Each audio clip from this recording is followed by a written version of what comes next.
त्या अभंगाद्वारे जगद्गुरु तुकोबर तुम्हाला आणि मला सांगतात, राजा मानवाची उत्तम अशी काया मिळाली तुला, हिला वाया दौडू नको, हिला मातीमोल करू नको, हिचं सोनं करून घे. मृत्यूलोकामध्ये परमात्म्यानं अनेक देह बनवलेत, अनेक शरीर बनवलेत, पण या सर्व शरीरांमध्ये प्रत्येक देहामध्ये परमात्म्यानं विशेष विचारपूर्वक अत्यंत चांगला देह बनवला. त्या देहाचं नाव आहे मानव देह.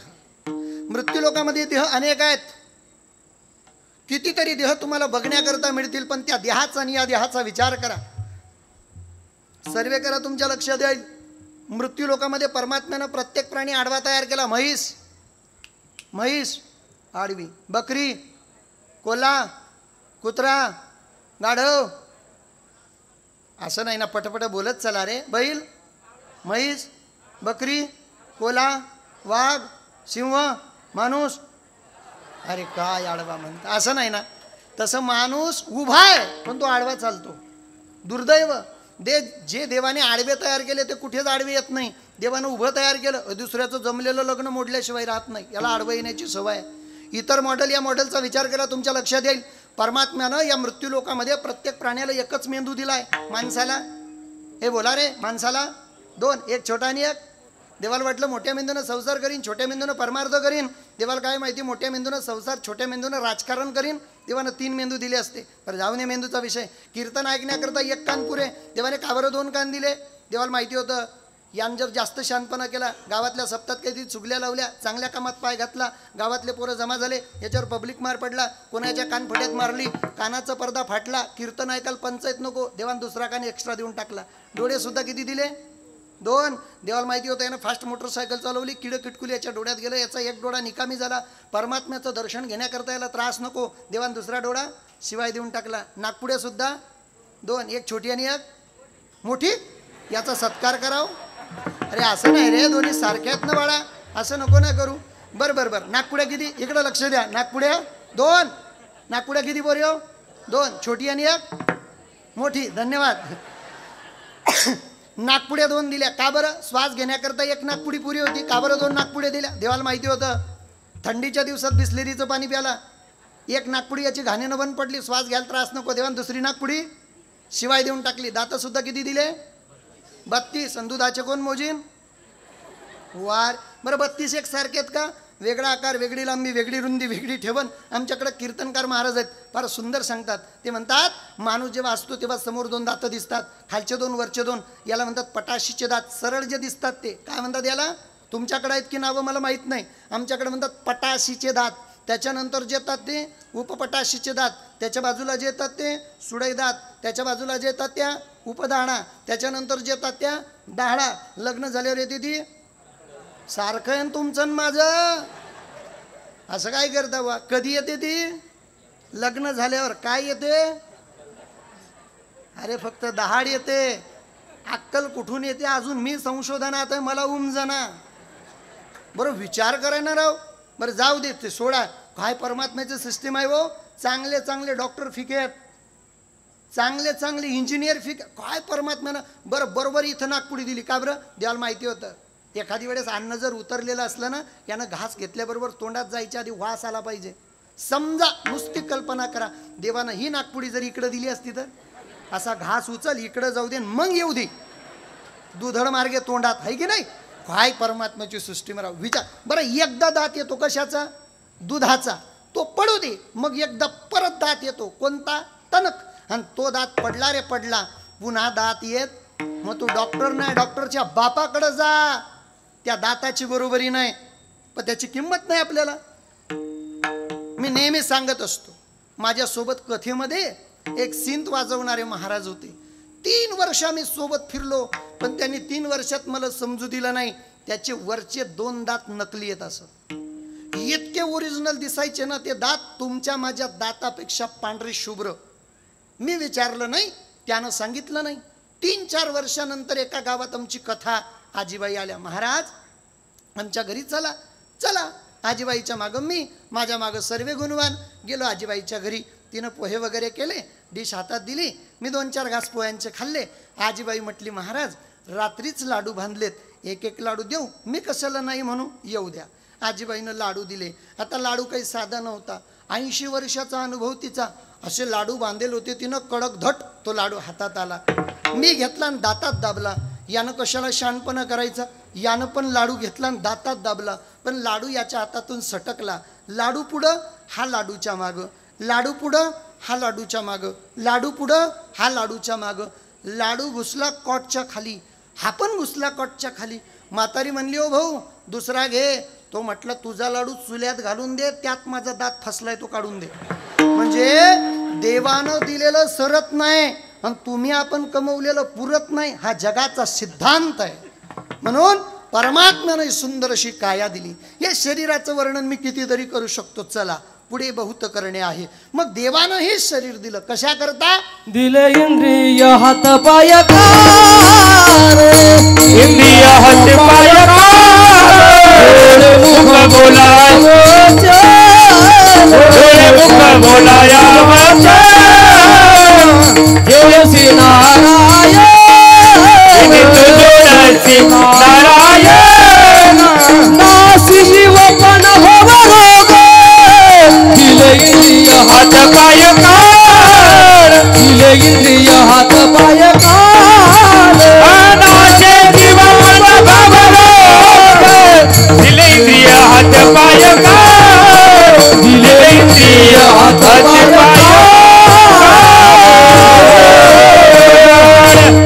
दिले इंद्रिय हात पाय कान, डोळे मुख बोलाया वचन, तेने तू जोडशी नारायण, नासे जीवपण भवरोग.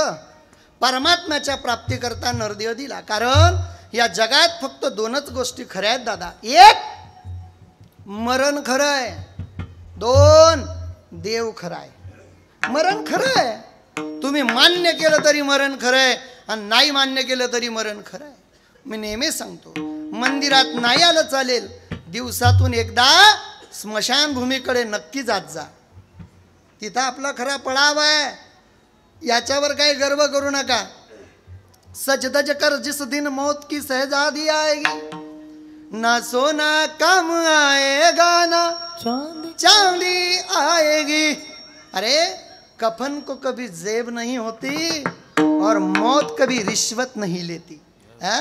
मरण सर्वांना सारखं आहे, तिथं भेदभाव नाही.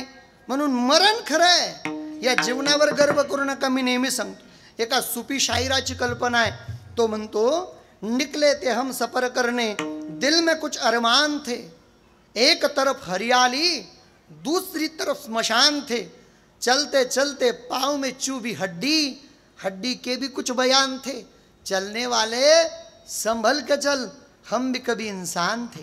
काय गर्व करतो राजा, इथं टाकून जायचं आहे. मग एक मरण खरंय, दोन देव खरा आहे. देव तुकोबरा एकदा नाही, दोनदा नाही, तीनदा बोलतात, चकारात्मक बोलतात. सत्य तू, सत्य तू, सत्य तू, सत्य तू विठ्ठला, सत्य तू, सत्य तू, सत्य तू विठ्ठला, सत्य तू सत्य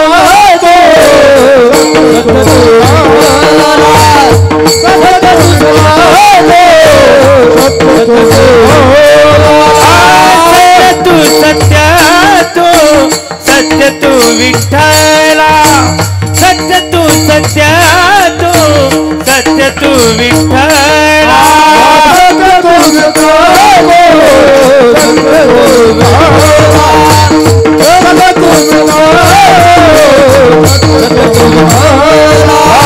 कागदा वियेला जगदाकारी, कागदा वियेला जगदाकार, सत्य तू, सत्य तू, सत्य तू विठ्ठला, सत्य तू, सत्य तू, सत्य तू विठ्ठला,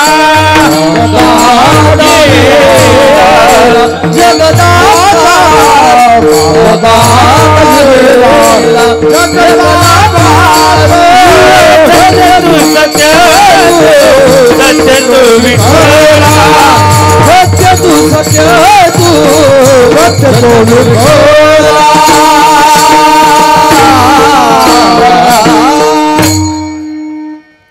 सर्व खोट आहे, एकच गोष्ट खरी आहे. कोण?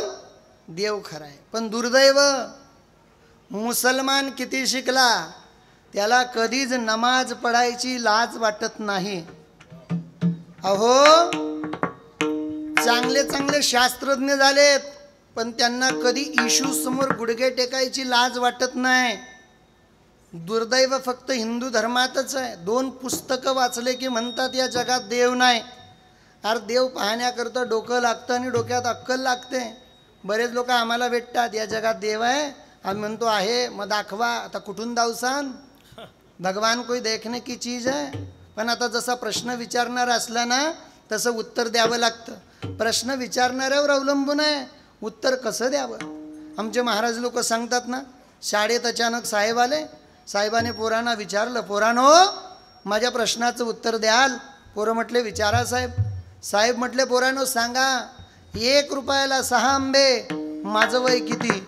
पोरं म्हटले का रे बेरीज केली तरी जमाना गणित, वजाबाकी केली तरी जमत नाही, भागाकार केला तरी जमत नाही, गुणाकार केला तरी जमत नाही, इथं मेथड कोणती वापरायची ते कळत नाही. सर्व पोरं परेशान आहेत, कोणालाच गणित सोडवता येईना. शेवटी एक मागं बेंचवर झोपला होता, त्याच्यापर्यंत गेल्या गेल्या शेजारच्यानं उठवलं. अरे उठ. म्हटलं काय झालं? साहेब आलेत. काय विचारतात? प्रश्न विचारतात.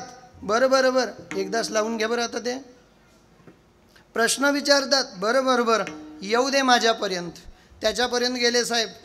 का रे माझ्या प्रश्नाचं उत्तर देतो का? देतो ना साहेब. बोला ना काय प्रश्न तुमचा? सांग. 1 रुपयाला 6 आंबे, माझं वय किती? म्हटले 42. आणि बरोबर साहेबांचं वय 42 होतं. साहेबांचे डोळेच मोठे झाले. साहेब म्हटले सर तुम्हाला काही डोकं आहे का? हुशार पोरं मागं बसवतात, ढ पोरं पुढे बसवतात. किती हुशार पोरगं आहे, माझं गणित बरोबर सोडवलं. इकडे रे बेटा, नाव काय तुझं? म्हटलं विकी. बेटा कोणती मेथड वापरली? सांग बरं गणित कसं सोडवलं? फार सोपं होतं साहेब. अरे कसं सोडवलं ते तर सांग. फार सोपं होतं साहेब. अरे पण कसं सोडवलं ते तर सांग. म्हटले आमच्या गल्लीत एक हाफमॅड आहे, त्याची वय 21 आहे. तुम्ही मला फुलमॅड दिसतात, तुमची वय 42 आहे. अरे प्रश्न विचारणाऱ्यावर अवलंबून आहे प्रश्नाचं उत्तर कसं द्यावं. जसा प्रश्न विचारणारा असला ना तसं उत्तर दिलं पाहिजे. आता देव कुठं पाहता येणार आहे का? एकदा असोच बिरबल आणि अकबराचा दरबार भरला. अकबर हा मुसलमान आणि बिरबल हा ब्राह्मण आहे. पण बिरबल अकबराच्या प्रत्येक प्रश्नाचं उत्तर द्यायचा. अशा कितीतरी अकबर बिरबलाच्या नीत्या सांगता येतील. 1000 जबाबी होते बिरबल. काय झालं एकदा बिरबल आले नाही दरबारात आणि अकबर गेले घरी. दरबार थांबला होता. तर बिरबल तुळशीची पूजा करत होता. अकबरानं विचारलं अरे पागल हो गया सारा दरबार बड़ा पड़ा है, तू इस पेड़ की पूजा करता है? बिरबलानं सांगितलं बोले राजा जी ये पेड़ नहीं, इसका नाम तुलसी है. हमारे हिंदू धर्म में से माँ कहा जाता है, हम लोग इसकी पूजा करते, ये हमारी माँ है. ऐसा ये तुम्हारी माँ है? पागल हो तुम हिंदू लोग. त्या अकबरानं त्या तुळशीचं झाड उपटलं, फेकून दिलं. बिरबलाची काय ताकद बोलेल. पण बिरबल हुशार. बिरबल म्हणतो याचा बदला घेतल्याशिवाय राहणार नाही. बिरबल गेला दरबारात. 2-4 दिवसानं जंगलात फिरण्याकरता गेले आणि जात असताना अचानक बिरबलानं रथ थांबवला आणि एक काचकुईरीचा वेल दिसला. आणि बिरबल अकबराला सांगतो अकबर जी तुमने घर पर जो पेड़ देखा था ना वो हमारी माँ थी, और ये जो सामने दिखता है ना ये हमारा बाप है. बोले मैंने तुम्हारी माँ को उखाड़ के फेंक दिया, फिर बाप को क्यों चिटकला ना तो. आणि हसता काय तुम्ही? स्वागत झालं काय मग त्याचं? अंगच खाजायला लागला. सांगण्याचा उद्देश असा आहे अकबर बिरबलाची नीती लय गोड आहे. मला फक्त माझा मुद्दा पटवायचा आहे. जसा प्रश्न विचारणारा तसं उत्तर द्यावं लागतं. एकदा अचानक अकबरानं बिरबलाला विचारलं बिरबल बोले क्या अकबर जी इस जगत में खुदा है? बोले है. तो फिर दिखा. बिरबल म्हणतो अकबर जी खुदा है लेकिन मैं दिखा नहीं सकता. बोले कुछ भी कर, कहाँ से भी ला, मुझे मालूम नहीं. यदि खुदा है तुझे दिखाना पड़ेगा. बिरबल पण हुशार. बिरबलानं सांगितलं ठीक है आने वाली 10 तारीख को सुबह 10:30 बजे अकबर जी मैं तुम्हें खुदा दिखाऊंगा. साऱ्या गावात खबर गेली. MIDC फलानं ढमकानं करमाड बिरमाड सर्व गावं पॅक झाले. लोकांना नातेवाईक बोलवून घेतले. फुकटाचा देव गोड लागतो. उद्या सकाळी 10 तारीख 9 तारखेला रात्री बिरबलानं एका कुंभार बाबाकडून एक गधडं आणलं, गाढव, आणि एका खोलीत कोंडून ठेवलं. खोलीला भलं मोठं कुलूप लावलं. सकाळी 10 तारखेला 10 वाजता अकबर उंच आसनावर बसला. बिरबल समोर उभा आहे, सारी नगरी भरून पडली आहे. आणि मग अकबरानं विचारलं, बिरबल आज की तारीख? बोले 10. घड़ी में टाइम क्या हुआ? बोले 10 बज गए. तूने क्या कहा था? आने वाली 10 तारीख को मैं 10 बजे तुम्हें खुदा दिखाऊंगा. बोल कहाँ है तेरा खुदा? बिरबलानं सांगितलं, अकबरजी मैं जरूर खुदा दिखाऊंगा. पहले ये कहो, पहले खुदा तुम देखोगे या तुम्हारी प्रजा देखेगी? राजकारणी लोक हुशार असतात. अकबरानं सांगितलं, पहले मेरी प्रजा उसके बाद मैं. बिरबल उंच आसनावर उभा राहिला आणि लोकांना सांगतो, भाइयों जरा गौर से सुनिएगा, जिन जिनको खुदा देखना है एक कतार में खड़े हो जाओ. ज्यांना ज्यांना भगवान बघायचा आहे एका रांगेत उभे राहा. सर्व लोक एका रांगेत उभे राहिले. आणि बिरबल सांगतो, भाइयों जरा गौर से सुनिएगा, ये जो सामने जो रूम दिखती है ना, हे जे समोरची खोली दिसती आहे त्याच्यामध्ये देव बसलाय. पण त्याची एक अट आहे. क्या? बोले एक बार एक ही आदमी अंदर जाएगा और अंदर जाने के बाद में जो एक बाप की औलाद है उसे खुदा दिखेगा और जो 2 बाप की औलाद है उसे गधा दिखेगा. पहिलं आता हसू नका ना, ऐकत पुढं. अकबर गेला भपकतच आलं. बिरबल तेरे पैर दिखा. क्यों? मैंने मेरी जिंदगी में ऐसा खुदा कभी नहीं देखा. याला म्हणतात बाप दाखव नाही तर श्राद्ध कर. अरे या जगात देव आहे, पण देव पाहण्याकरता काही प्रक्रिया आहेत. कोणाला विचारता?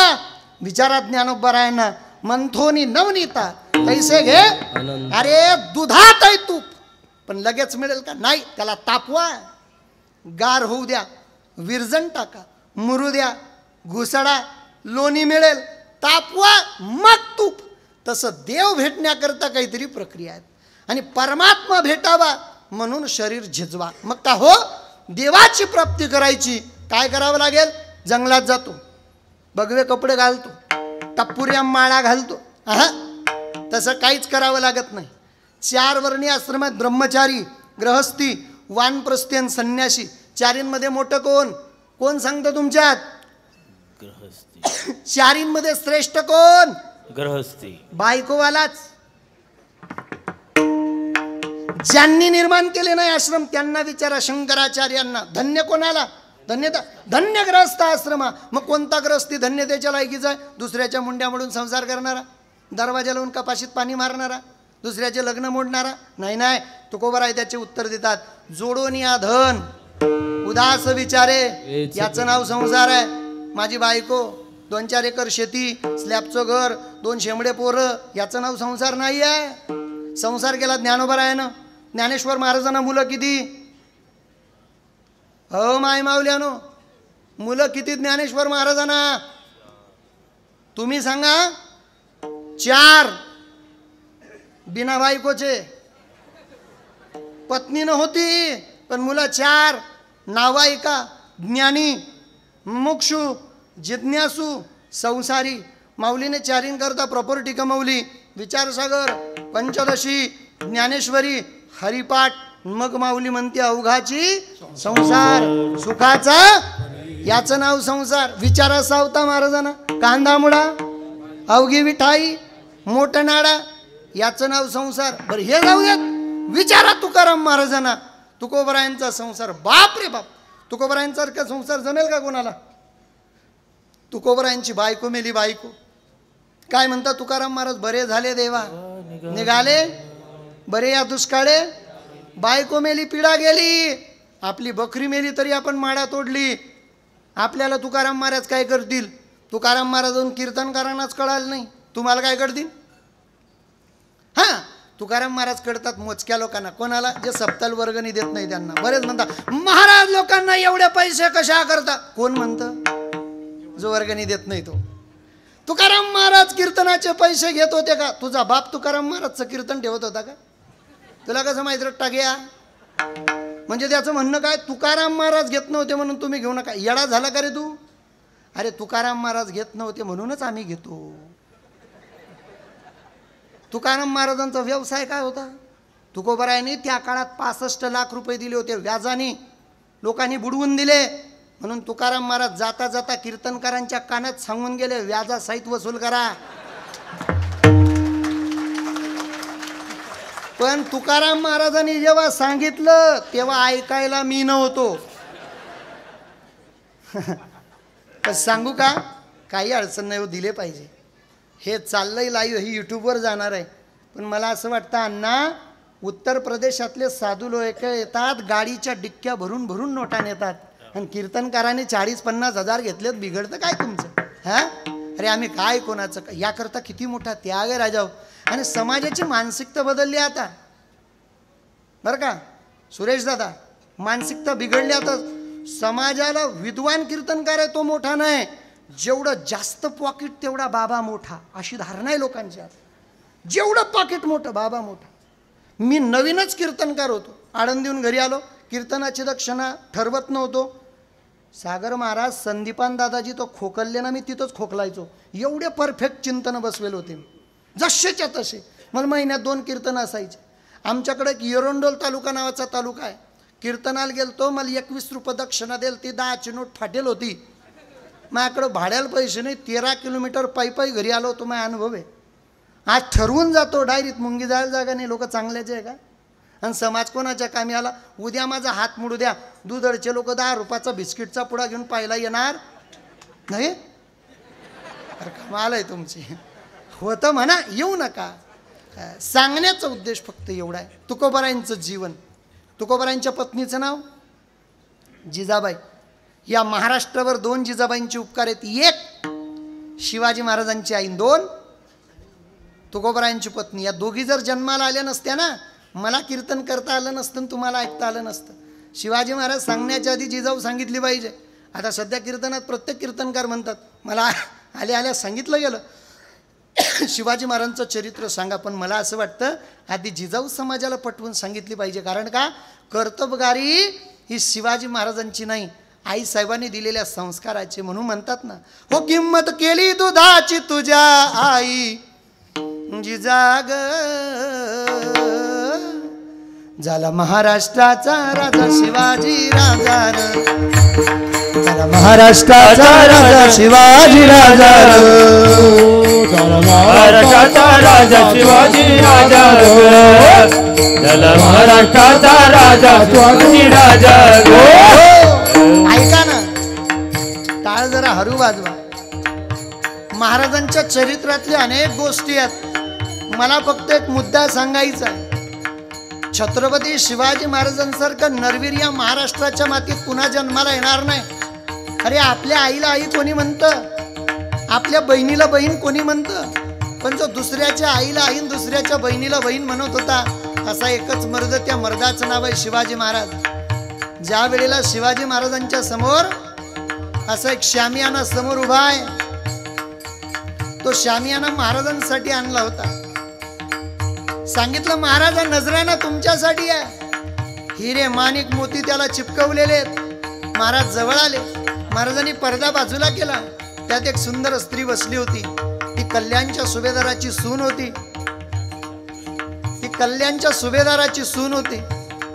शिवाजी महाराजांनी तिच्याकडे पाहिलं, डोळ्यात पाणी आलं. अरे वेड्यानो, किती सुंदर आहे रे ही, काय भावनेनं आणली तुम्ही मला माहित नाही, पण इतक्या सुंदर जर आमच्या आऊसाहेब राहिले असत्या ना, आम्ही किती सुंदर जन्माला आलो असतो रे. किती सुंदर आहे, हिचा अपमान करू नका. त्या कल्याणच्या सुभेदाराची सुनेची ओटी छत्रपती शिवाजी महाराजांनी खणा नारळानं भरली आणि स्वाभिमानानं तिला परत केली. हो मोगलाची सुभेदार सुना,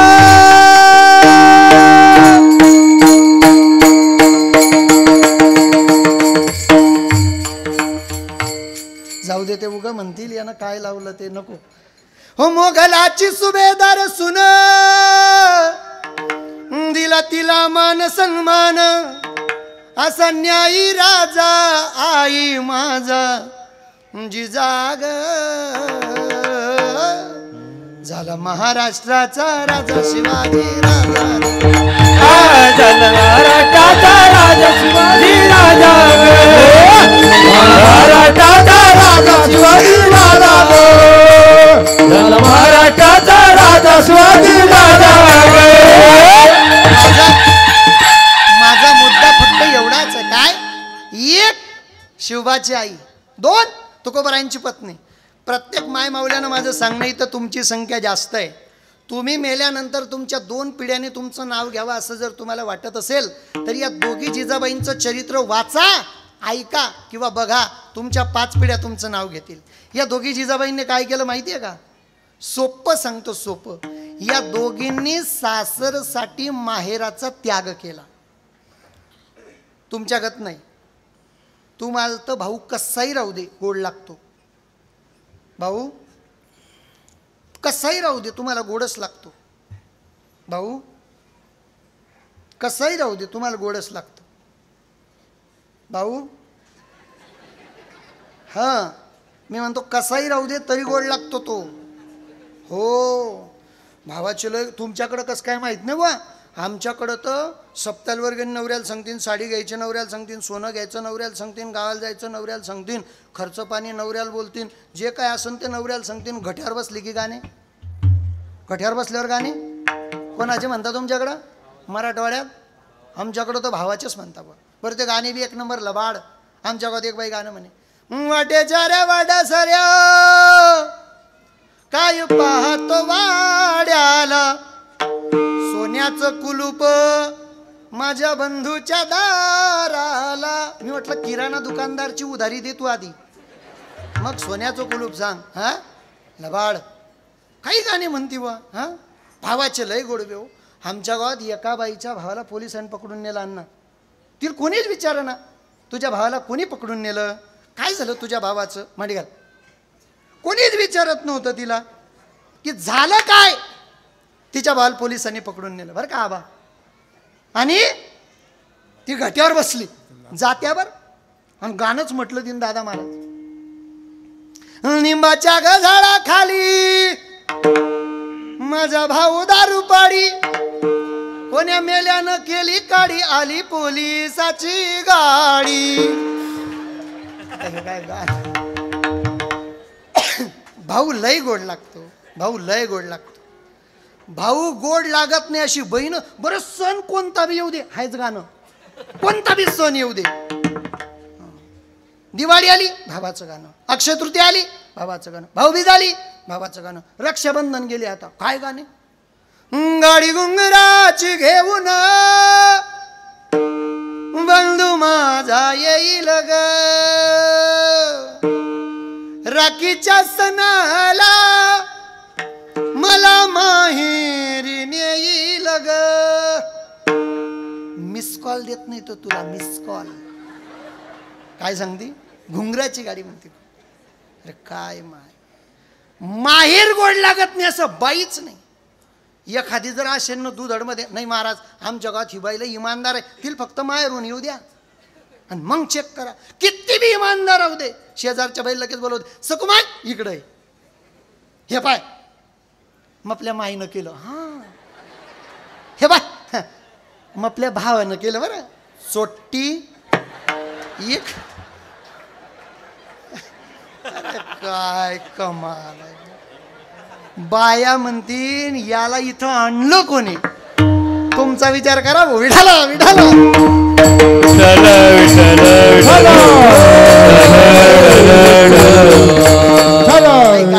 भाऊ गोड लागतं तुम्हाला, भाऊवर प्रेम आहे तुमचं असावं. पण तुकोबरायांचे सासरे श्रीमंत होते, गेल्या नाही जिजाबाई, स्वाभिमानानं जगल्या. नवऱ्याच्या घरी कोरडी भाकर खाल्ली, नाही गेले आपल्या बापाच्या घरी. बाप असेल श्रीमंत, पण तुकोबरायांसारखा संसार जमेल का कोणाला? ऐका, तुकोबरायांच्या पत्नीनं भाकरी टाकावी, टोपली डोक्यावर घ्यावी, भांडाऱ्यावर जावं, नाही तुकोबराय परत यावं. भामचंद्रावर जावं, नाही तुकोबराय परत यावं. भंडाऱ्यावर जावं, नाही तुकोबराय परत यावं. आणि संध्याकाळी तुकोबराय घरी आले, जिजाबाईनं हात जोडावे. धनी अहो कोणत्या डोंगरावर जाता, सांगून जात जा. तुकोबराय म्हणतात, आवले कशाला विचारतीस ग, डोंगराच्या वाटेला लागली की पुरचंडीवर माती उचलत जा, कानाला लावीत जा. ज्या मातीतनं विठ्ठल श्री विठ्ठल आवाज आला त्या डोंगराच्या दिशेनं मी गेलो असं समजायचं आणि त्या डोंगरावर यायचं. खरं नाही वाटलं जिजाबाईला, विश्वास नाही बसला, नवऱ्यावर विश्वास नाही बसला. विश्वास दुसऱ्या